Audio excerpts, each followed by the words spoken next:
Hello, I'm Dr. Ann Milanese. I am a developmental behavioral pediatrician. My academic appointment is at the University of Connecticut School of Medicine, and my work life is based at Connecticut Children's Medical Center. At Connecticut Children's, I'm the medical director of Education and Rehabilitation Services, and so one of the major efforts that I make at the hospital is to provide clinical oversight of the rehabilitation service. One of my services at Connecticut Children's is the inpatient acute rehabilitation service, and this provides the basis for discussion today of acquired brain injuries in children. So an acquired brain injury is any injury to the brain that's sufficient to result in a change in either level of consciousness or an injury that brings about some anatomical defect or lesion to the brain. Typically, acquired brain injuries can be acquired either through trauma or through non-traumatic means, accidents, strokes, brain tumors, infections, any period of loss of oxygen to the brain. And so we'll be talking about both, but we have used traumatic brain injuries as a model for understanding brain injuries in children. So today we'll be reviewing some different types of brain injuries. We'll be thinking about risk factors and prevention of brain injuries, and we'll be overviewing how rehabilitation services work together to bring children to a level where they can leave the hospital and re-enter their communities. A good influence on the outcome of a brain injury has to do with management of the child at the scene of an accident. If it's a traumatic brain injury, the condition of a child at the scene of the accident and the medical and surgical care that's given in the first week after the injury occurs play a large role in determining the outcome and sequelae or after effects of the brain injury.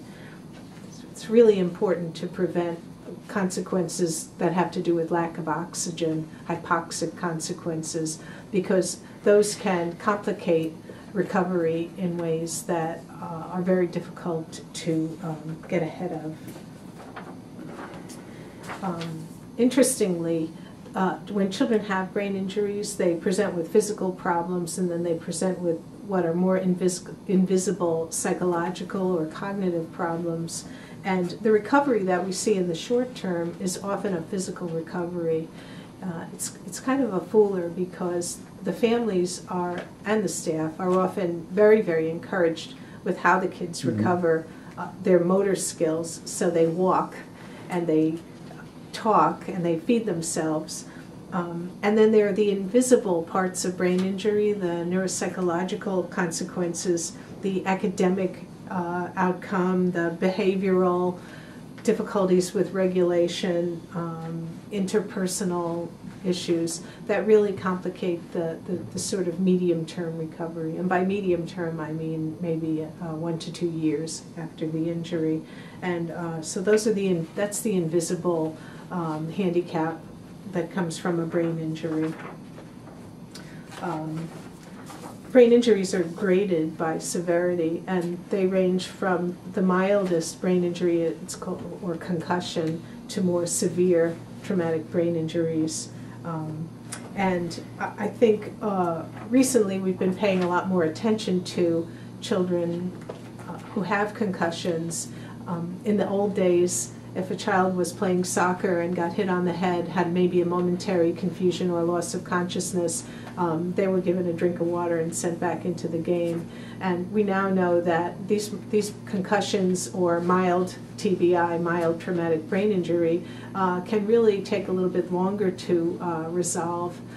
The good news is that the vast majority of them do resolve, but actually the risk of non-resolution or more permanent damage occurs if a child incurs a second concussion. So, for example, a child who might be sent back into a football game and then get hit in the head again, and those children are at risk for having more permanent and more significant consequences. And some of the consequences include physical things like blurred vision or headache, And some of them are a little bit more nebulous, but no less significant, like difficulty processing information and some cognitive problems. And so the mild concussions are something that we really need to pay a lot of attention to, and preventing them through the appropriate use of protective equipment is very important. Teaching coaches and other athletic trainers to recognize them is very, very important. And then encouraging parents to allow the children a period of rest after concussions occur so that brain healing can occur. So children should have a period of cognitive and physical rest, and then they should have sort of a graded return to play. So that's what I wanted to say about the mild injuries. There are other kinds of injuries that are non-traumatic that happen to children, ranging from mild to severe. These include strokes, post-infectious complications. Kids who have encephalitis can sometimes have consequences, and kids who have brain tumors certainly can have periods of or incidences of neurological outcomes that need to be addressed. There are certain children who are more prone to incur brain injuries, particularly the traumatic brain injuries. These are the kids with the pre-existing behavior disorders, conduct disorder, ADHD, children from socially disadvantaged backgrounds. These are the kids that are at highest risk for having traumatic brain injuries. Children who have brain injuries, either traumatic or non-traumatic, are often not the same after the injury. As a result, they're at risk for depression and other psychological difficulties, and they need support, as do their families.